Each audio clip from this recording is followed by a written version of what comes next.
Una imagen, esa sombra, que renazca la muerta poesía, son los apartados que componen los poemas muertos de Raúl Zurita. Raúl Zurita nació en Chile en 1950 y esta publicación que les voy a leer es de febrero de 2006,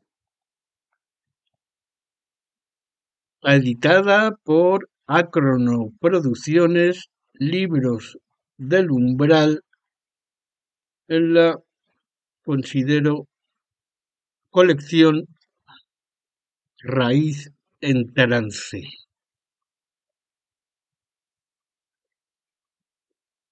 Podrán ver la portada, la contraportada y las solapas que trae esta publicación, cuando menos editada de una forma diferente a lo que estamos acostumbrados, quizás por la composición del texto mismo que Zurita escribió, o más bien publicó en febrero del año 2006. Muy buenas tengan todas y todos ustedes. Comienza con dos epígrafes.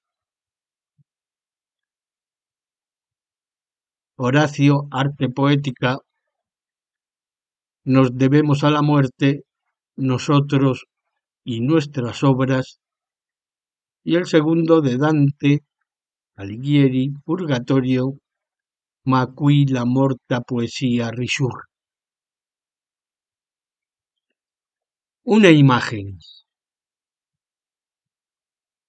Es sólo el anticipo de una derrota inminente.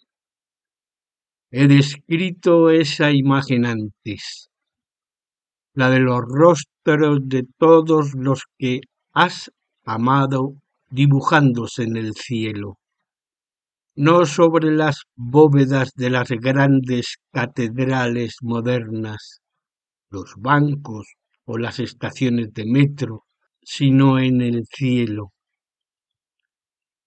Inmensos retratos trazados por aviones con líneas de humo blanco que se recortan contra el azul sobre el horizonte para luego deshacerse.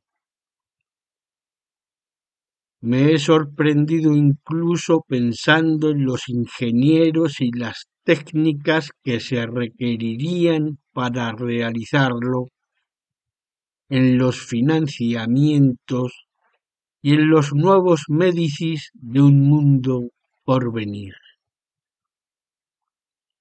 De una tierra reabierta donde esos dibujos trazados en lo alto por decenas de aviones al unísono irrumpirían por unos instantes con un silencio infinitamente más vasto el ensordecedor ruido del presente.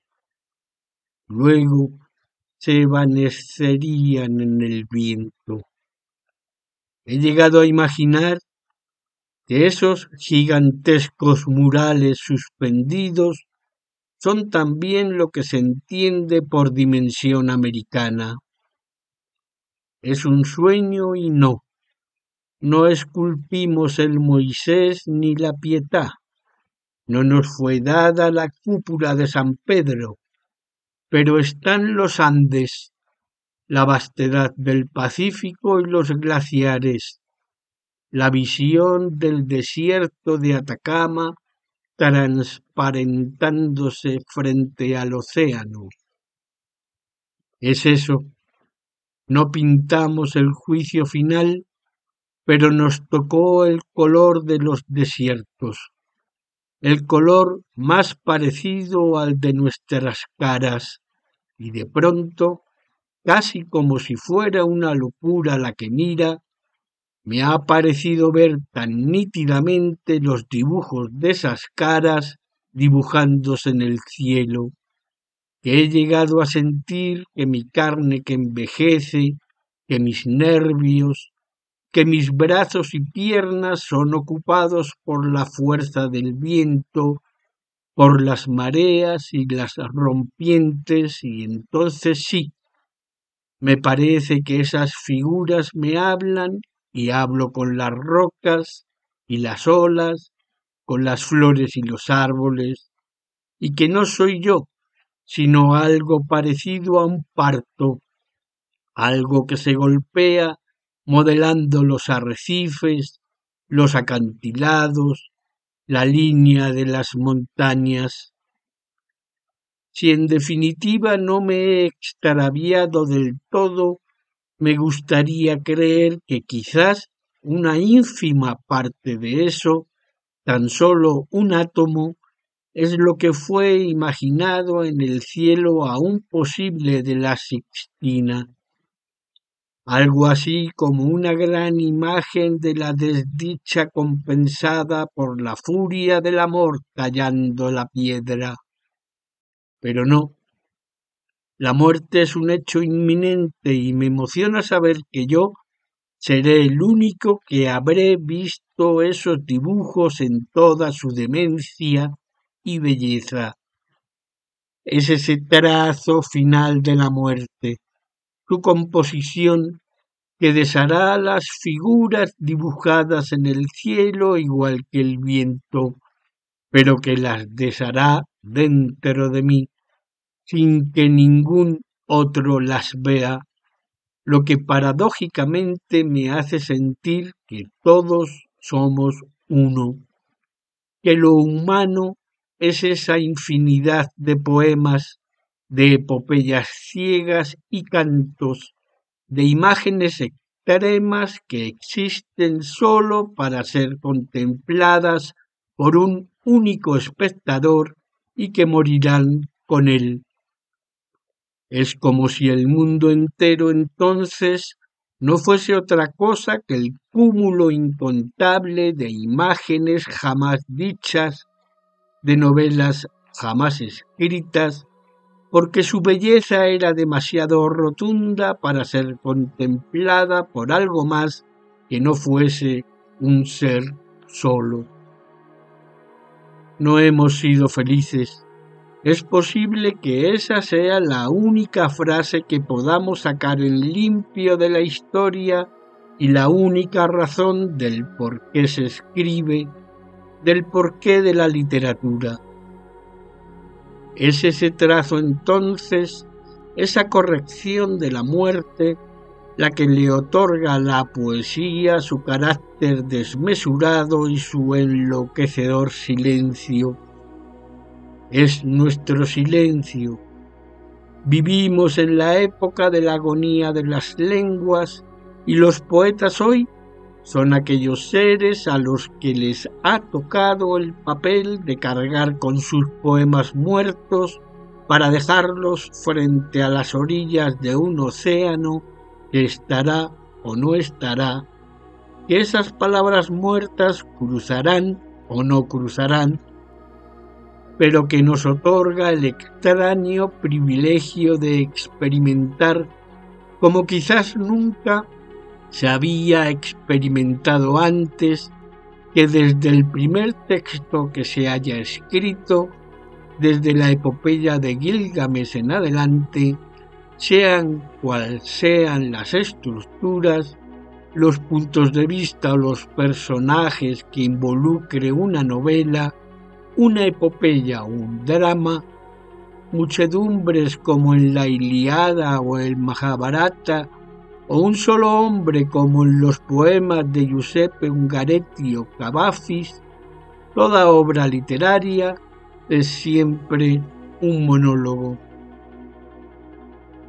Es lo que parecieran querer decirnos desde el comienzo los millones de poemas fabulosos, de cantos alucinados e increíbles, de interminables rapsodias y frescos contemplados también por incontables seres solos y destinados a desaparecer con ellos. Pero eso también fue representado, y su suma son los testigos muertos de la Divina Comedia. Allí el poema les muestra a ese otro sueño que somos, a sus lectores de hoy, que esa sed de otra mirada, de otro rostro, de otro lector, solo puede ser colmada por Dios, pero que el rostro de ese Dios tiene el color del semblante humano. Es lo que se muestra al final del paraíso, preanunciando de paso la declinación del cristianismo y su ausencia final. Vuelvo a ver entonces las caras trazándose con líneas de humo blanco en el cielo azul, y es el mismo viento que las borra, como si yo también despertara de ese largo periplo por el infierno, el purgatorio y el paraíso, solo para comprobar que lo que vio Dante al final no fue Dios, sino su propio rostro, es decir, el color de la faz de lo humano y su infinita soledad.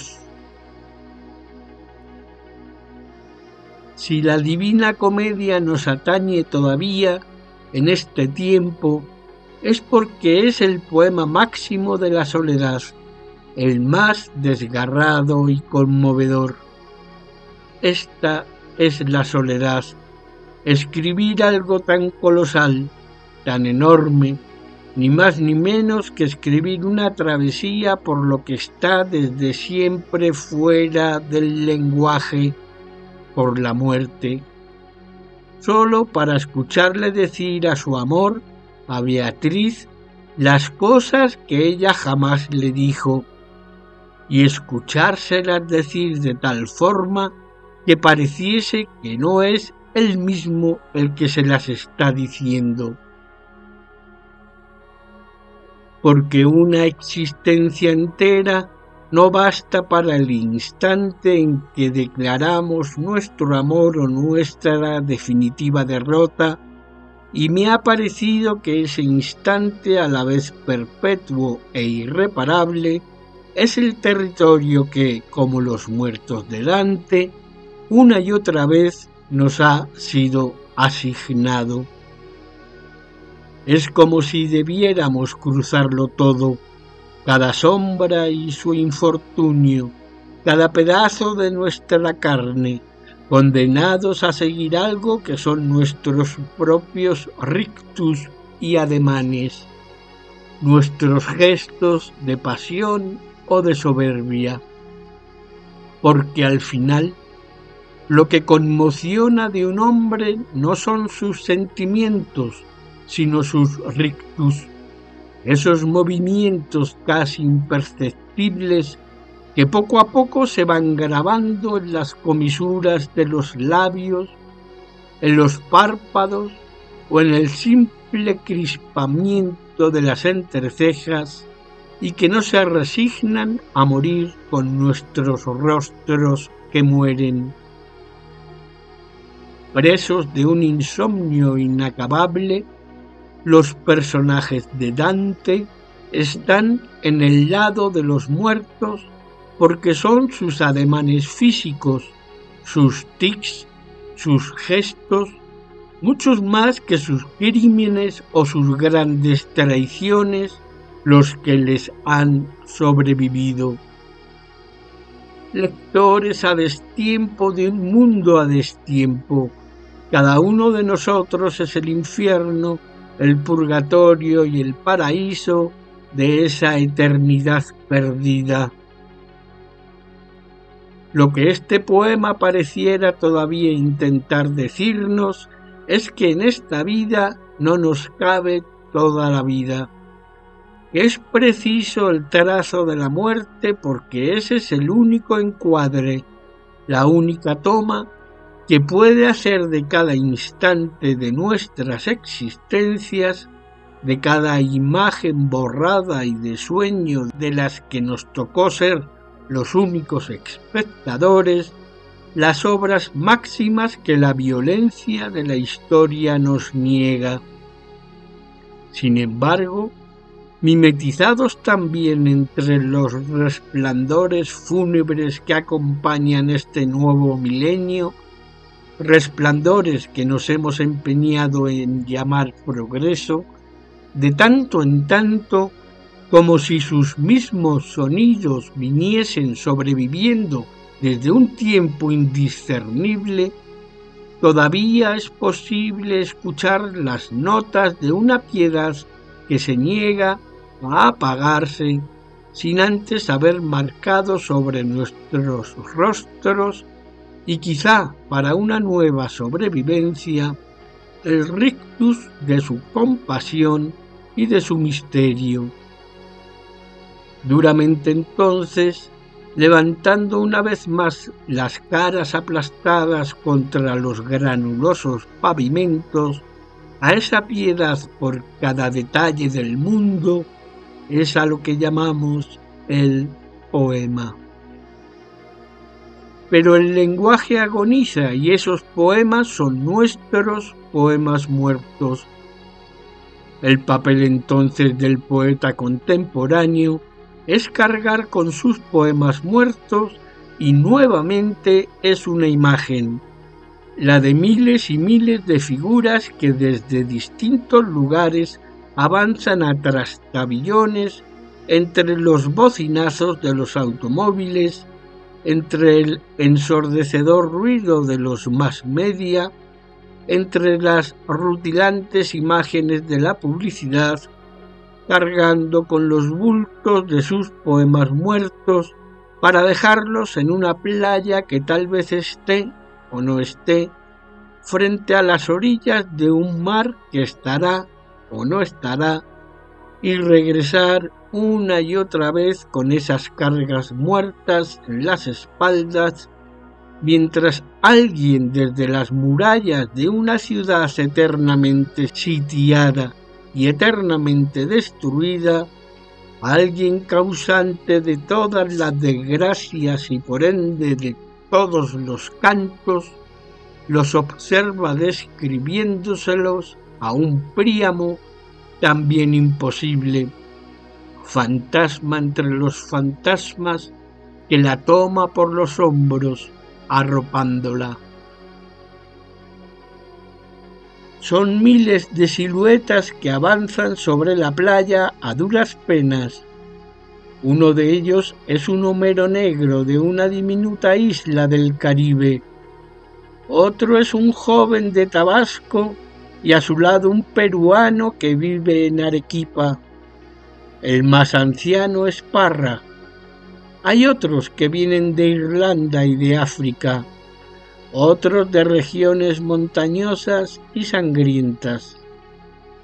Albania, que cantan las sagas de guerreros ciegos montados sobre corceles ciegos que rodean atacando con sus lanzas a un rey muerto que llora porque no puede levantarse de su tumba para enfrentarse a ellos. Otro soy yo. Y avanzamos en silencio dejando nuestros propios despojos allí, cruzándonos con lo que regresan para volver a buscar sus nuevos restos.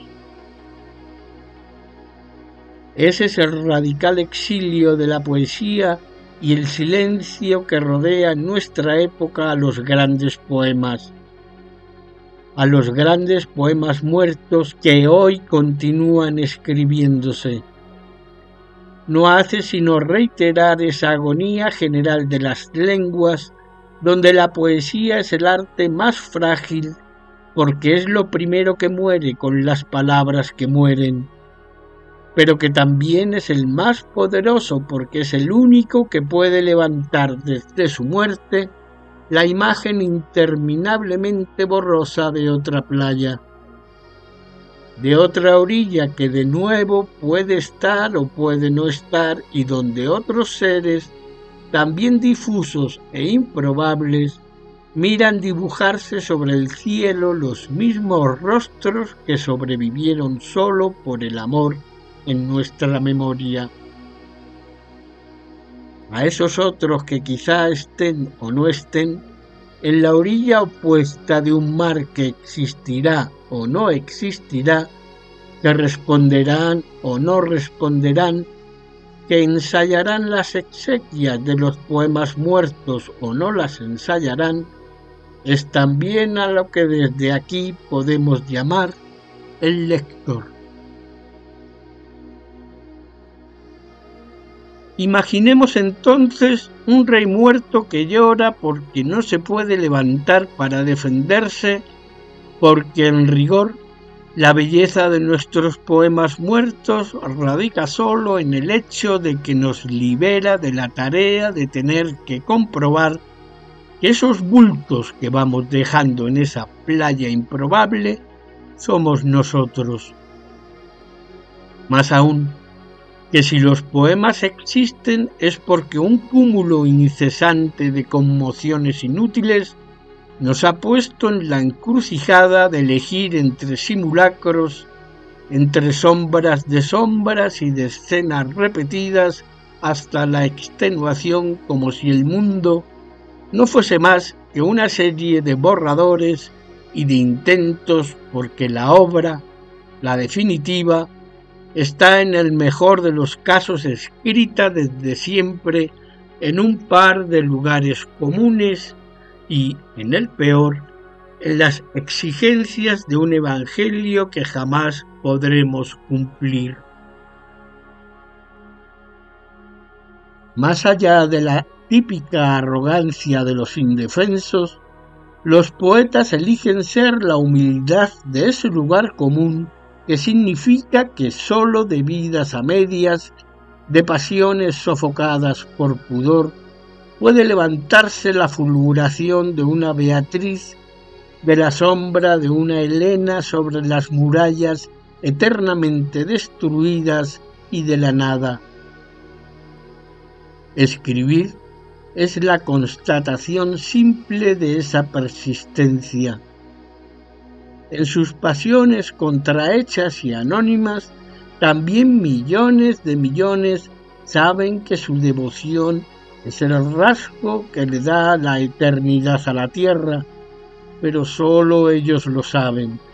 Por eso sueñan y ensayan conversaciones impresionantes antes de dormirse con seres lejanos, en diálogos siempre perfectos, donde los amores imposibles o las barreras de la distancia o de la muerte dejan de ser vallas infranqueables. Pero hemos leído eso, ya lo hemos escuchado, está en el más grande poema de la soledad. Ese poema nos narra una playa y luego la frase de un posible comienzo. Es el comienzo del purgatorio. He imaginado esa playa y luego el monte. He escuchado ese que renazca la muerta poesía. A esa playa posible o imposible es a lo que me refería.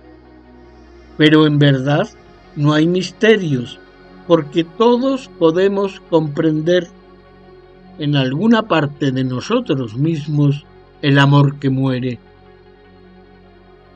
Todo ser humano experimenta lo más cercano a su propia muerte cuando un ser por él adorado muere. La crónica cuenta que Dante vio 2 veces fugazmente a Beatriz y son también 2 caras que se miran desde las ventanas de 2 trenes que van en sentido contrario, detenidos por un instante en una estación de metro. Ese cruce de miradas es el tema de la Divina Comedia. Todo lo demás es especulación, equívoco, crítica literaria. Todos escribimos en un instante algo tan vasto como el poema dantesco cuando nos miramos con el otro. Todos cruzamos el infierno cuando el otro se muere. Todos imaginamos un purgatorio donde seremos exculpados del pecado inexcusable de la soledad. Todos volvemos al paraíso cuando imaginamos que esa cara muerta ha vuelto para hablar con nosotros, para decirnos lo que siempre quisimos oír y que no nos fue dicho. Esas son las caras que he imaginado dibujándose sobre el cielo. ¿Emergerán o no? Emergerán entonces los nuevos seres que desde la playa de otro purgatorio sentenciarán o no sentenciarán al renacimiento de la muerta poesía, de una nueva belleza que recogiéndose desde el fondo de algo que también somos nosotros mismos, nos haga ver la arrasadora plenitud de esa tierra que nunca nos ha necesitado, que no necesitaba un ápice de nuestra violencia ni de nuestra maravilla. Pero si hablamos de la tierra, de los paisajes, de las obras instaladas en ellos, de lo que se está hablando es de la certeza de que en una sola imagen de los nevados, del Pacífico o de los desiertos, Atacama, Sonora, está contenida más alma humana que todas las construcciones que pueda exhibirnos la historia. Los dibujos sobre el cielo, los rostros que imagino tendidos de lado a lado del horizonte, nos mostrarían ese hondor de nosotros mismos, donde la pasión que erigió las cordilleras, las grandes costas, las rompientes, es la misma que levantamos nosotros al ejercer el sueño, el dolor y el abrazo. Es nuevamente la dimensión americana, y es entonces cuando las veo, cuando veo cada silueta dibujada, cada detalle, cada cara recortándose sobre el cielo, e imagino entonces que si la cordillera de los Andes existe es porque es la cordillera de la compasión, que si el Pacífico existe es porque es el Pacífico de la piedad. En uno de los ángulos del juicio final, Miguel Ángel pintó su propio rostro como un pellejo vacío, como una máscara de piel. Lo que pintó en realidad fue una condena. Arrasados de amor y de las futuras miserias, los artistas que vendrán deberán retomar ese cuero seco, inyectarle de nuevo sus facciones y tenderlo sobre el horizonte para que todos los rostros vacíos de esta tierra vuelvan a mirar el cielo recuperado de sus rasgos. Decía que es un sueño y no.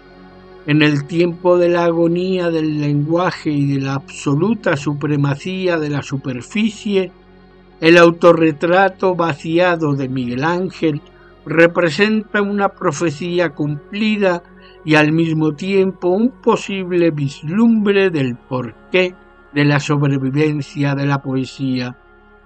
La imagen es dura. Ella morirá y morirá y morirá incesantes veces, porque mientras haya un solo ser humano que sufra la poesía, continuará siendo el arte del futuro. Y es posible porque al fin y al cabo es el mismo sueño y la misma locura, la furia del amor golpeando las piedras, la que esculpió las cordilleras, el mar y el deseo humano. El deseo de ver las caras de todos los que se han mantenido vivos por el amor en tu memoria retratados sobre el horizonte.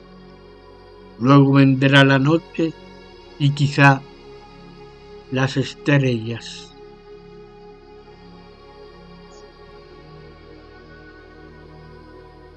Esa sombra. De pronto parece que nada existiera fuera del pulso de algunas palabras, de ciertos versos que nos dan vueltas y vueltas en la cabeza, igual que un latido que no ceja. Podemos llegar a sentir su presión física punzándonos desde atrás de la frente, como si quisiesen hacernos entender que nosotros mismos no somos sino un pequeño episodio, y ni siquiera el más logrado, de un poema escrito mucho antes de que fuese inventado lo humano. La sensación no es distinta a la que podemos experimentar mirando la inmensidad del mar, en todo caso. Si hay cadenas de palabras cuyos sonidos nos tocan con algo semejante a la eternidad, es porque en ellas parecieran estar inscritas las frases de una sentencia que permanentemente nos están diciendo, se abre comillas, estás condenado a querer creer y no creerás, estás condenado a no querer creer y creerás, se cierran comillas. Vivir a lo mejor no es otra cosa que estar acosado por esa sentencia y por la incertidumbre de su posible resolución en la sociedad humana o de su cumplimiento final en la nada. Como decía, es sólo una presión detrás de la frente, pero las estrofas de ese insomnio y su condena estaban ya relatadas, como si fuesen casi un exceso, casi como un desperdicio del amor. En las grandes obras de los griegos, cita, Helena, yo jamás estuve en Troya, fue solo mi sombra, Menelao, o sea que solo por una sombra sufrimos tanto, se cierran comillas. Es la Helena de Eurípides y es como si la insoportable belleza de ese diálogo le perteneciera tanto a la escritura como a lo irreparable. 2400 años más tarde, esos mismos versos se encontrarían también en el epígrafe de un poema con el mismo nombre que escribió un nuevo Eurípides del siglo XX, Seferis. Pero las fechas y los milenios son para la poesía un presente perpetuo y podemos por ende afirmar que esas frases estaban impresas desde siempre y que en ellas se sintetizan todos los padecimientos, las penurias y desengaños provocados por las incontables Helenas y por las infinitas guerras de Troya que le esperaban al mundo. Es eso y el reproche de Menelao adquiere el tono de los presagios.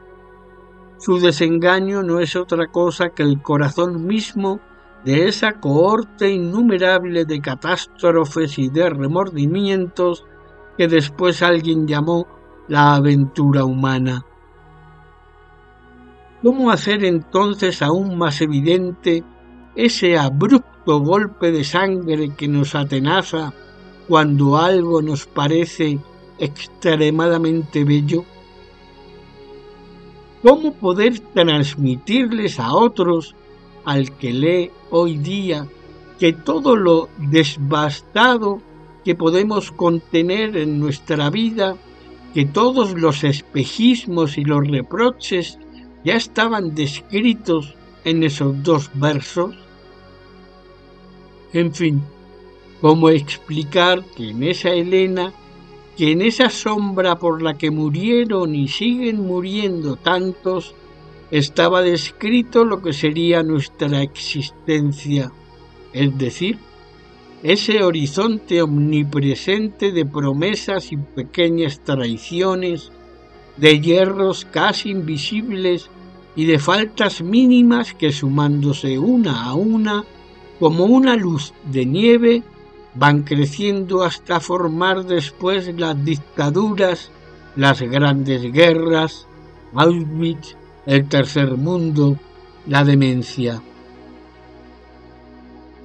No existen respuestas, sin embargo hay párrafos de Eurípides y de Dante, de César Vallejo, tan plenos y rotundos, tan sobrecogedores, que nunca podrán ser abarcados completamente.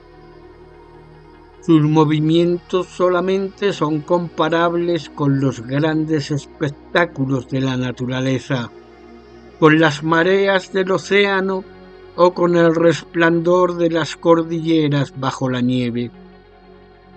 Es como si esas obras no hubiesen sido escritas para la vida, sino para la muerte. Tal vez no me sea posible expresarlo, pero creo que es esto. Si existe un más allá, me refiero a un más allá tal como lo entienden el cristianismo y las otras religiones monoteístas, es decir, si en nuestro tiempo todavía es posible la verdad de otro mundo, la única certeza que yo al menos podría tener de ese otro mundo es que en él están grabados esos poemas. Grabados, es decir, esculpidos, impresos físicamente, y lo están porque más allá de nuestra propia incredulidad ha sido precisamente el soplo grandioso y desesperado de esas obras el que, como si nos tuviese adheridos a cada una de sus palabras, a cada una de sus cadencias, a cada sílaba, han arrastrado a un sinnúmero de seres humanos y de fantasmas, de generaciones y de pueblos enteros que han buscado y seguirán buscando entre los escombros de esta tierra solo para ver si aún es posible contar con un consuelo.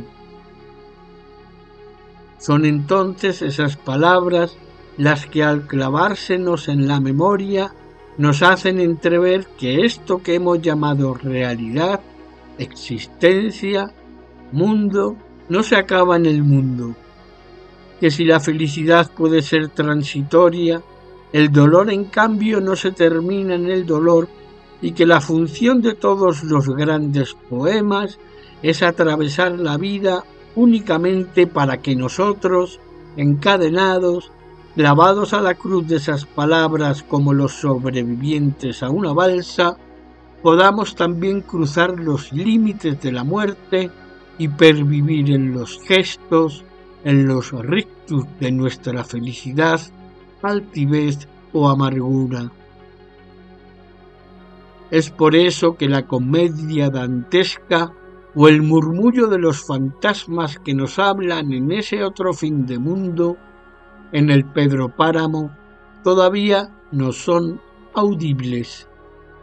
No es el paraíso o el infierno, o mejor dicho, no es la existencia del más allá por sí misma, sino sus huellas.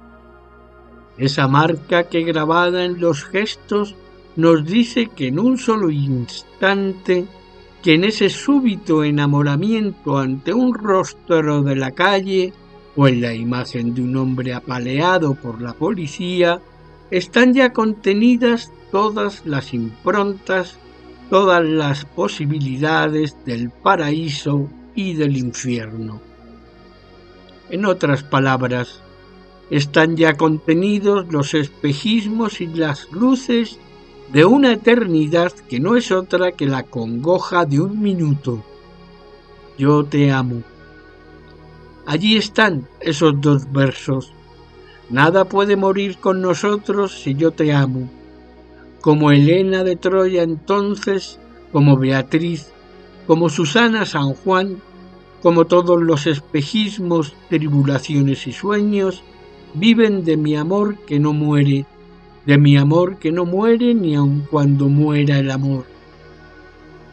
Pero es ese exceso, ese desperdicio del amor, lo que esta época nos niega. Por eso muere el lenguaje. Lo real es que las palabras no significan nada sin ese desperdicio, sin esa sobra del amor. La poesía trata hoy de hablarnos a través de esta agonía de las lenguas y los mundos, los ríos, los suspendidos océanos que ella inventa no son sino restos botados, basuras, desbordes sobrantes que parecieran querer mostrarnos esa supervivencia ancestral, incomprensible, que sepultada en el fondo de nosotros aguarda a pesar de todo, como aguardaba en su temporada en el infierno el pequeño Rimbaud, una nueva natividad sobre la tierra. Porque las palabras mismas no son sino eso, excrescencias, basurales de los restos del amor que les permiten ligarse y atar a ellas, a los hombres, a los paisajes, a todo lo que nombran. Las palabras se aferran, se abrazan a las cosas, arrastrándonos en ese torrente inacatable en que desde el polvo hasta los torbellinos más vastos de la violencia humana y del cosmos, nos inventan para que le devolvamos al mundo, al menos, algo de la luz con que esas mismas palabras nos bañaron. Ese es el eco que todavía se puede percibir en las Helenas de Eurípides y Homero, en la Divina Comedia, en los frescos de Miguel Ángel, en el canto general y en todos aquellos poemas que, desprendiéndose por un minuto del silencio en que nuestro tiempo los ha sumido, continúa diciéndonos que somos parte de esa conversación general que mantienen todas las cosas entre sí. Los desiertos y las flores, las ruinas y los témpanos, los amaneceres y las plantas, porque la inmensidad de ese diálogo también precisa nuestra pequeña porción de excrementos, nuestro ínfimo grano de esplendor y miseria. Creo que es eso.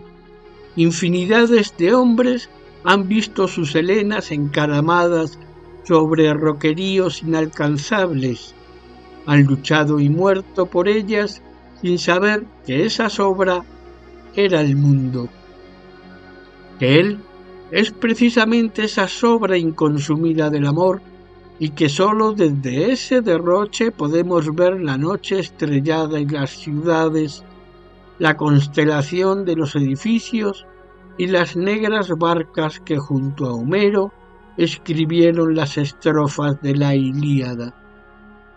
Desde allí también emerge ese gemelazgo de la hermosura y de la desgracia que se llamó Helena, como queriéndonos mostrar que una de las condiciones más absolutas e inconsolables de esta vida es que la belleza no es posible si no lleva adherida la traición. Son las palabras, entonces, las que recogen esos excesos y excrescencias, esos detritus inconsumidos del amor para que otros podamos tocarnos, aferrarnos, consumirnos, ignorando que nuestros propios cuerpos estaban construidos sobre los escombros de pasiones infinitamente mutiladas, de sueños infinitamente rotos, de sombras sin fin y de fantasmas. La agonía de las lenguas es la agonía de las Helenas de este mundo, o lo que es lo mismo, es la agonía del riesgo de la belleza. Desde Helena las palabras amor y muerte, belleza y traición no son separables. No hemos salido del universo que relata la Ilíada, porque esas 4 palabras están condenadas a ser inseparables. Romper la cadena que conforman esos dos pares de palabras, amor y muerte, belleza y traición, sería la aspiración máxima de la poesía, porque ella dejaría entonces de ser necesaria. Un amor que no precise de la inminencia de la muerte para ser urgente, una belleza que no precise de la traición para ser emocionante. No es así, y sólo desde ese vacío es posible, si acaso, reconstruir las murallas destruidas e inventar las nuevas Helenas, es decir, inventar las nuevas desgracias y la hermosura de sus sombras. Pero Helena ha muerto y las palabras agonizan. El cielo de 2800 años agoniza. La literatura agoniza. Es un largo periplo que se inició con las primeras escrituras, el que llega a su término, y salvo un acontecimiento de todo nuevo, nada existe en nuestra época que pueda detener ese derrumbe. Muere el Egeo y muere el Pacífico, mueren las palabras que los nombran y detrás de esa muerte no sabemos qué hexámetros, qué nuevas sílabas entonarán las encantadas rompientes. Muere el sentido de la desgracia, pero no por eso hemos sido felices. Mueren las condenas, pero no por eso hemos llegado a ser libres.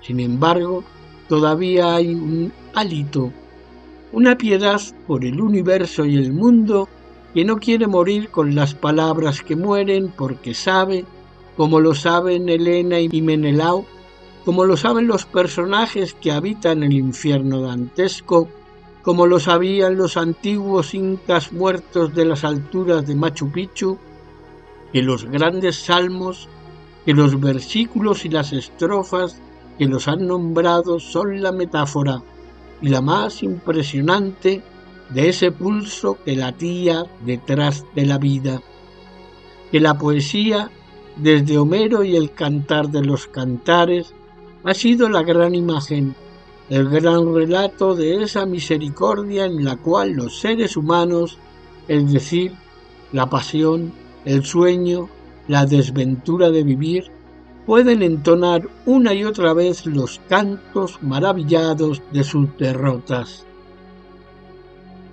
Pero muere el lenguaje y muere la derrota, la pasión por lo desesperado, pero esa muerte no nos ha llevado a ninguna victoria, a lo sumo al vacío, a esa indiferencia ya típica, a la soledad que entre bocinazos de automóviles, campañas publicitarias y crónicas policiales va llenando la informidad de nuestras ciudades.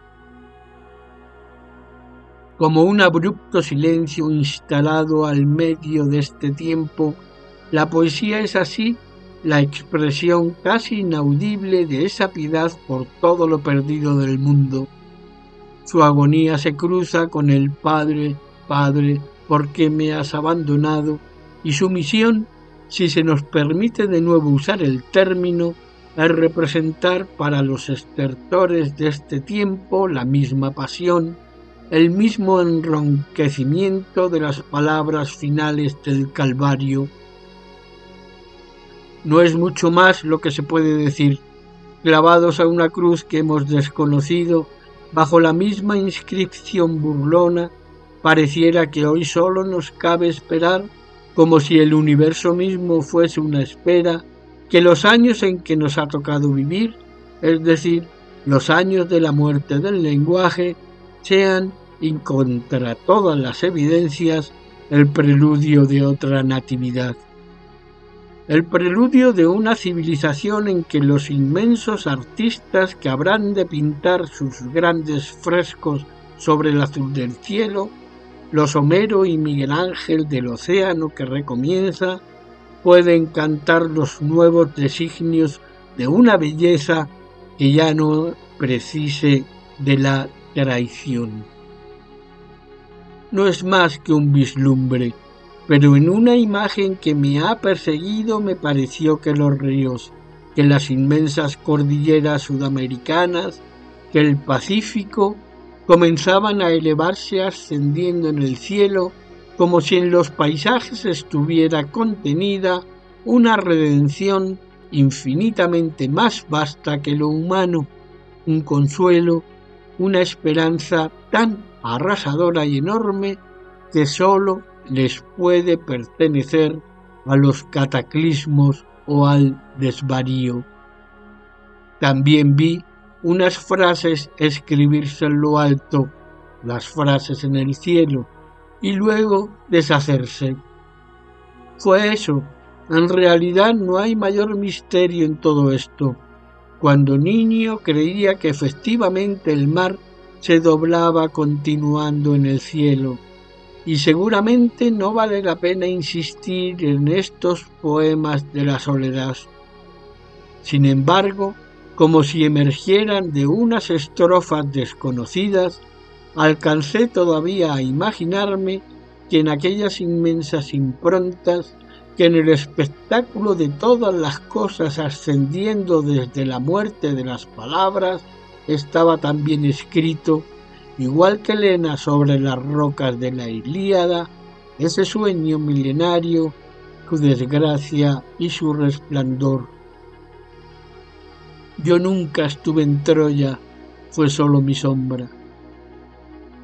Y que entonces, como en una resurrección interminable, cada uno de los trozos recuperados de nuestras vidas, del polvo, de los paisajes americanos, nos respondían: esa sombra es tu Dios, y eran tal vez las estrellas. Que renazca la muerta poesía. Epígrafe. Así ellos celebraban las exequias de Héctor, domador de caballos. Es el final de la Ilíada y el comienzo de lo que denominamos historia. Si ese final es conmocionante, lo es, sobre todo, porque nos dice que la historia a la cual de una u otra forma nosotros también pertenecemos se inicia con un funeral. Lo otro que nos muestran esas exequias es que somos tan descendientes de Homero como los griegos o los latinos, y que la consecuencia de ello es también una imagen absoluta, quizá la más absolutamente concreta del presente. El ser humano, tal como hoy lo entendemos, es un fantasma. Es el fantasma que se levantó desde las cenizas del troyano Héctor. Es el tema pendiente que nos dejan 2800 años de escritura y su actual colapso, lo que nos muestra Homero, pero también los otros grandes poemas arcaicos, la poesía testamentaria, el Mahabharata y el Ramayana hindú, los antiguos poemas nahuas, es una concretud, una inmediatez increíble donde la voz y lo que ella nombra parecieran ser exactamente una sola cosa. También están los versos fatales del inicio. Canta, oh diosa, la ira del Périda Aquiles. Estos poemas nos han transmitido así palabras, frases tan increíbles, dramáticas y rotundas, que es como si incluso la divinidad o la idea que está detrás de ese nombre surgiese de ellas, fuese creada por esas palabras. Es como si efectivamente aquello que llegó incluso a denominarse Dios naciera de la plenitud de esos versos, de esos sonidos que desde un tiempo remoto erigieron las portentosas imágenes de lo sagrado como un consuelo, pero más posiblemente como una maldición. En rigor, es la apabullante concreción de esos primeros poemas la que nos hace sentir el poder germinal de las palabras. Martin Buber afirma en su Moisés que en la antigua tradición hebrea la palabra Yahvé, que indica al Dios sin nombre, es sólo la presentación fónica de un estertor, de una brusca exhalación de aire que por el solo hecho de estar invocando lo inenarrable adquiere la vastedad de la respiración sagrada.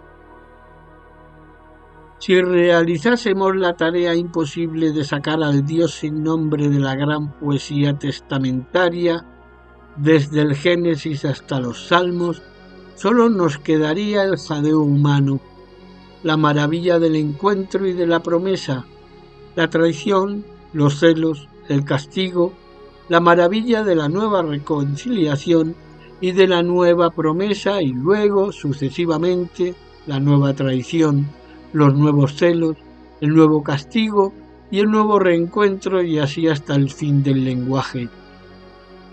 El Dios bíblico pareciera haber emergido del jadeo humano, de la sucesión interminable de sus abrazos, traiciones, castigos y reencuentros.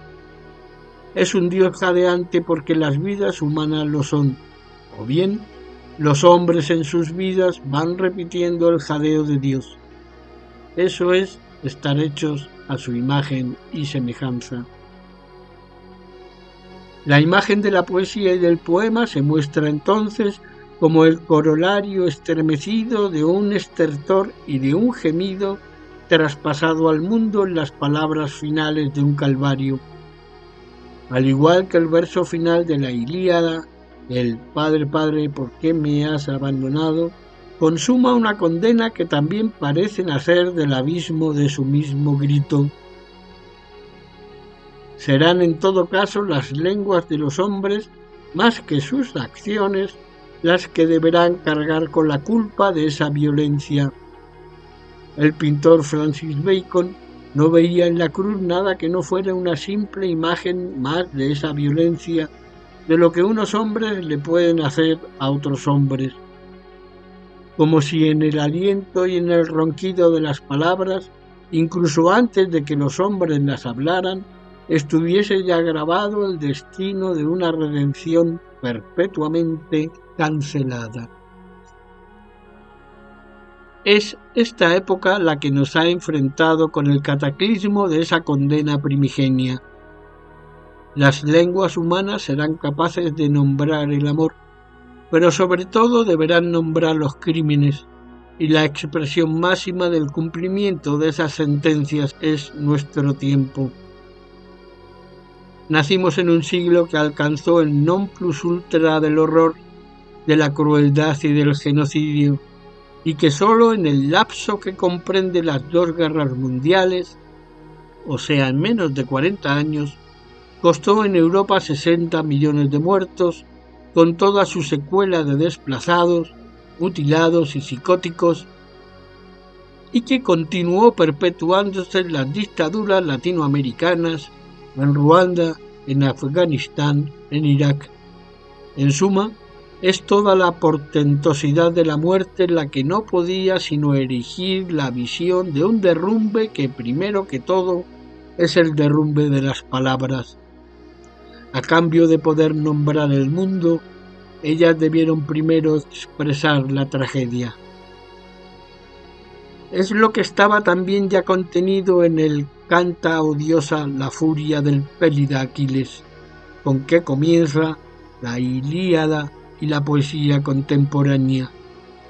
Lo que ese verso nos muestra es que los sentimientos humanos son anteriores a los hombres, que la ira de Aquiles precede a Aquiles, y que ese fantasma que se levantó desde las cenizas de Héctor, domador de caballos, nació únicamente porque debía haber algo que pudiese habitar la sacralidad ritualística, devoradora, omnipresente, de emociones que las palabras ya no pueden contener, porque tampoco pueden expresar la furia que las destruye.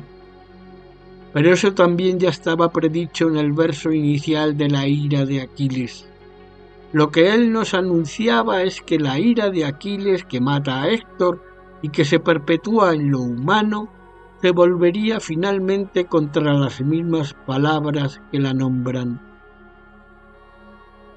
Es ese largo periplo que va desde el cuéntame, oh musa, la historia del hombre de muchos senderos, Homero, y el león pacerá con el cordero y un niño pequeño los cuidará, Isaías.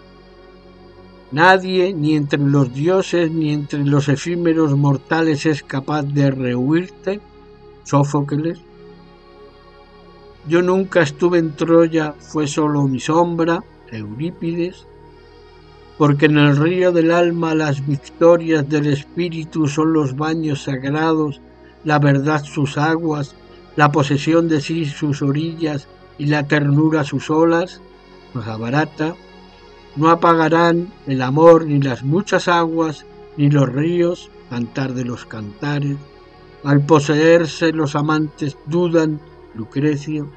Te amo y te odio, Cátulo.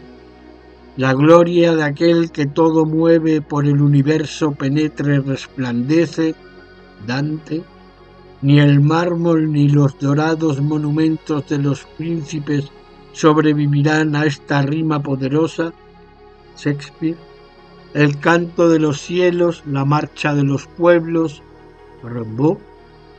Hasta Métrogas, calor humano, calor natural. Desde y a no mi pueblo, la llamaré Tú eres mi pueblo, de Oseas, hasta United Color of Benetton. Desde nombraré de nuevo entonces a las colinas y los ríos, de Jeremías, hasta Vive el chispeante mundo, Seven Up. Esta es la agonía. Ninguna palabra dice lo que dice, ninguna palabra nombra lo que nombra. El tiempo al que asistimos es aquel donde las palabras mueren y la forma que ha tomado esa muerte es la publicidad, su omnipresencia, su absolutismo. El famoso Dios ha muerto de Nietzsche representa así, más que una sentencia o el final de una teodicea, la intuición grandiosa y apocalíptica del derrumbe de las lenguas humanas. Las exequias de Héctor efectivamente están concluyendo, pero están concluyendo con otro funeral, el del lenguaje. Hablamos así en medio de idiomas colapsados, de palabras cuyos significados agonizan porque a ellas mismas les es imposible contener más locura y violencia que aquellas con que ya las ha cargado la historia. El derrumbe del lenguaje y de las lenguas es el fracaso de nuestra unión con lo que se nombra, o lo que es lo mismo, es el fracaso infernal del amor. Porque sea lo que sea que estos sonidos y estos hálitos nombren, el solo hecho de decir es estar diciendo que no somos uno sino un cosmos. En ese diálogo total de todas las cosas con todas las cosas, de los paisajes con los hombres, de las generaciones que nos antecedieron con las que emergían, estaba contenida también la posibilidad de levantar una vida nueva, de reconstruir un paraíso perdido que sobre todo era una disposición, una acogida de lo otro y del mundo, y que fue posiblemente el origen de todo mito y más tarde el origen de la poesía. Tal vez no pueda expresarlo, pero he llegado a creer que Sófocles escribió a Antígona solo para que ninguna otra mujer tuviera que inmolarse desgarrada entre las leyes y la piedad, que para que nadie más tuviera que morir por amor es que fue escrito el Romeo y Julieta y ese testamento inconsolable que se llama Ana Karenina. Todos los grandes poemas entonces, desde las primeras epopeyas hasta la estremecedora plenitud de Juan Gelman, perfectamente pueden ser leídos como el intento más extremo y desesperado por erigir desde este lado del mundo, desde el rostro martillado de lo humano, una misericordia sin fin que nos preserve de los sufrimientos que esos poemas narran. No ha sido así, y la agonía del lenguaje carga también con la sentencia de esta derrota. De allí esa descompensación radical, esa sensación cada vez más común de estar alcanzando con los avances técnicos el umbral de un poder omnívodo y al mismo tiempo el umbral del vacío. Algunos de los grandes poetas del último tiempo, Rilke, Marina Tsvetaeva, Ungaretti, Seferis, Celan, Vallejo, presintieron la muerte de las lenguas, ese cáncer de las palabras que les va socavando sus significados y que se hace sentir primero, casi como si fuera una venganza, en los sitios y naciones aparentemente más favorecidas. En las sociedades desarrolladas, en las opulentas clases altas de nuestros países todavía pobres, en los escenarios de la política, en los parlamentos, en las presentaciones de libros, en los grandes cónclaves. Es como si la misma vacuidad de este tiempo quisiera decirnos que las lenguas mueren porque las palabras no son ya capaces de evocar la arrasadora plenitud del otro, su misericordia y su incomprensible dureza, su oscuridad y su fulgor. Abandonados así a los últimos espasmos del lenguaje, levantamos mundos ciegos, escenarios vacíos y parodias de plenitud, donde lo que está en juego no es nuestra sobrevivencia, sino la posibilidad de un nuevo nacimiento.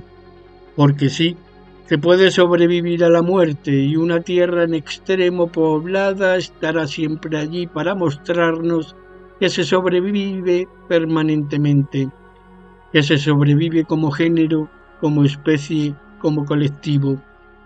Pero el lenguaje que nos dio el a veces aterrador concepto de persona, que fue capaz de unir en una sola imagen el crimen imperdonable y la infinita piedad, que escribió las bienaventuranzas y la quebrada ternura de los poemas de Vallejo, ese lenguaje está a punto de morir e irremediablemente habremos de apagarnos con sus últimos estertores. Sin embargo, estas mismas imágenes estaban contenidas en los versos iniciales de la Ilíada, y más allá de todo, es una tierra desolada la que pareciera obligarnos a repetirlas una y otra vez. Les corresponderá a los nuevos poetas levantar desde allí, desde esa locura de los hombres del poema homérico, los contornos de otra belleza.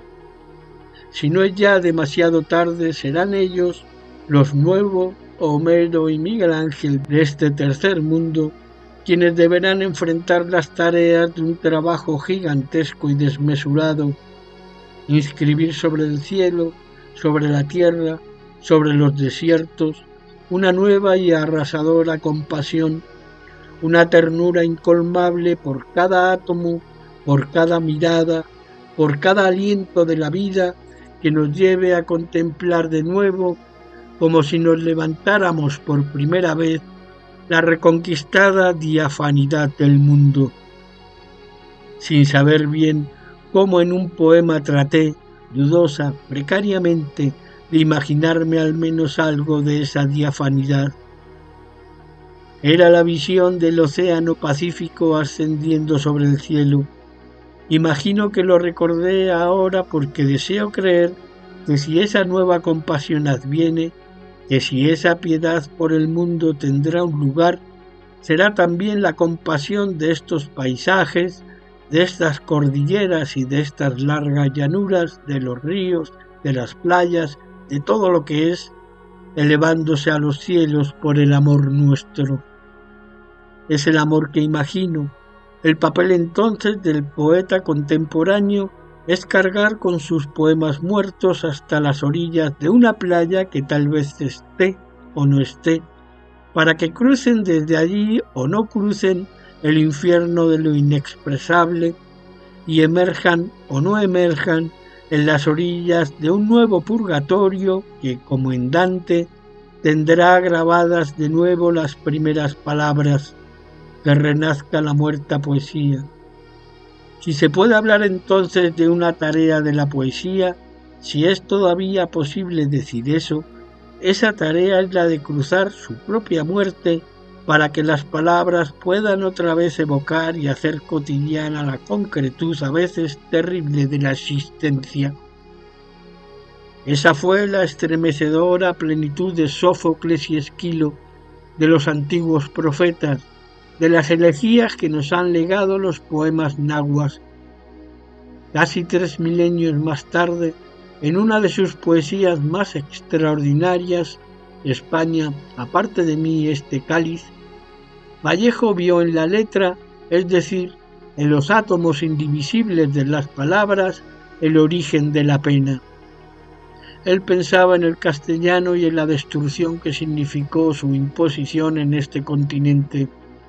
En realidad, todas las lenguas han nacido de una destrucción y de una muerte, y de allí para adelante la tarea del arte era levantar una nueva tierra frente a lo destruido. Es en eso lo que reside su radicalidad y su fracaso, y es en eso donde radica también la radicalidad y la redención de la poesía. Porque la muerte del lenguaje es también lo único que nos puede dibujar la epifanía de un posible nuevo mundo. Nuestros poemas muertos no dicen nada fuera del peso de sus bultos sobre nuestras espaldas, fuera de los contornos ciegos de los sacos que contienen sus despojos.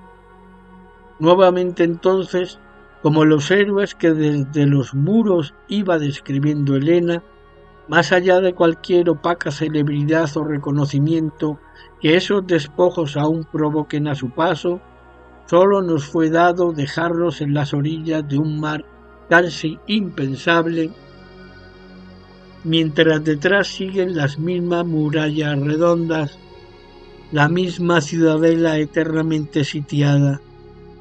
De tanto en tanto, ciertos gemidos, ciertos gritos a la vez heroicos y desgarrados, parecieran indicarnos que a pesar de todo, de la herida y de la miseria, efectivamente está esa orilla y ese mar. He soñado entonces con unos bultos que poco a poco van recogiendo las olas de un Egeo nuevo e imaginable, mientras en la playa una infinidad vuelven otra vez los ojos hacia lo alto y ven cientos de aviones escribiendo en el cielo los mismos versos que narraron a un Héctor que moría, a una Helena insultándose a sí misma, a una Beatriz entrevista en un puente, pero que esos rostros y esos relatos eran también las infinitas caras del amor negado de nuestro presente.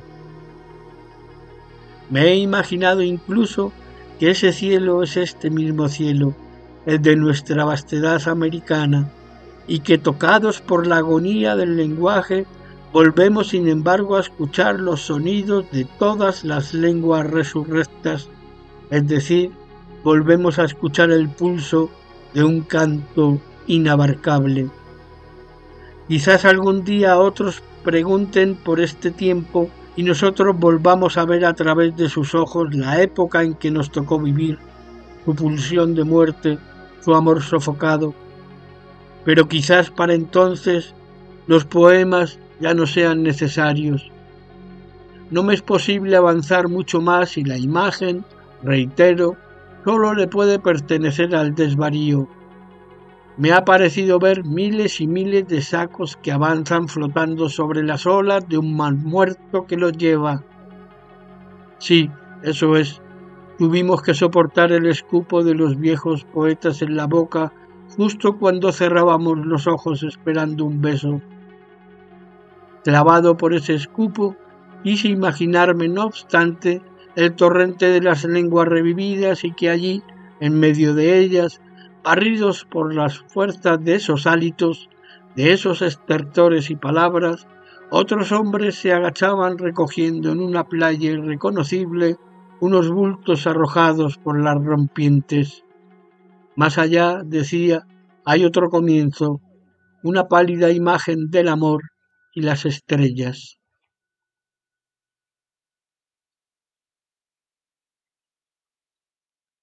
Raúl Zurita, los poemas muertos y estas reflexiones sobre las lenguas y el lenguaje y los lenguajes en este mundo.